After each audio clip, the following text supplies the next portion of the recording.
এতক্ষণে বাড়ি ফেরার সময় হলো? মুখ দেখে তো মনে হচ্ছে দুনিয়া জয় করে এলি। রে বাপ, কিছু ব্যবস্থা করতে পারলি?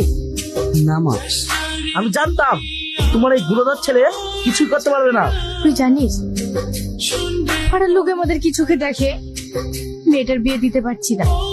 আমি কি করব? এতগুলো দাবি। চুপ!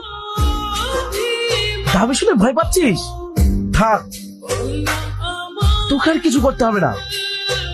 আমি দেখছি, দরকার হলে এই বাড়িটা কিছুদিনের জন্য বন্দুক রাখবো। বাপ, মনে রাখিস এরকম সম্বন্ধ বারবার আসে না। আরে সেলিম, কেমন আছিস? ভালো। কিন্তু তোকে তো দেখে মনে হচ্ছে না যে তুই ভালো আছিস। মনে হচ্ছে তুই যেন কোনো একটা টেনশনে আছিস। হ্যাঁ, বলছি তোর জানাশোনা কোনো লোক আছে যে আমাকে একটা কাজ দিতে পারবে? আছে, বাট তুই কি ওই কাজ করতে পারবি? এই মুহূর্তে আমি যে কোনো কাজ করতে রাজি আছি। আমার একটা পরিচিত কাকুর মোটরসাইকেলের গ্যারেজ আছে, সেখানে একটা লোক লাগবে। ঠিক আছে, তাহলে তুই ওইখানে একটু কথা বল না। আচ্ছা। গাড়িটা একটু দেখেন তো, হঠাৎ চলতে চলতে বন্ধ হয়ে গেল। সেলিম, দেখ তো গাড়িটার কি হয়েছে। তোর কি দেখছো? তাড়াতাড়ি দেখো।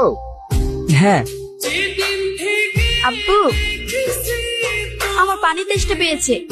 আচ্ছা ঠিক আছে, আমি এক্ষুনি নিয়ে আসছি। তুমি এখানে কাজ করছো? হ্যাঁ, কেন বলো তো? এবার আমি আম্মুকে কি বলবো বলো তো? দেখো, এখানে তো সব কথা বলা যায় না, কথাগুলো না হয় অন্য জায়গায় বলা হবে। কত টাকা বিল হয়েছে? হ্যাঁ, দিলেই হবে। মা, নাও। টাকা? এত টাকা তুই কোথায় পেলি? কাজ করে এনেছি। কি কাজ?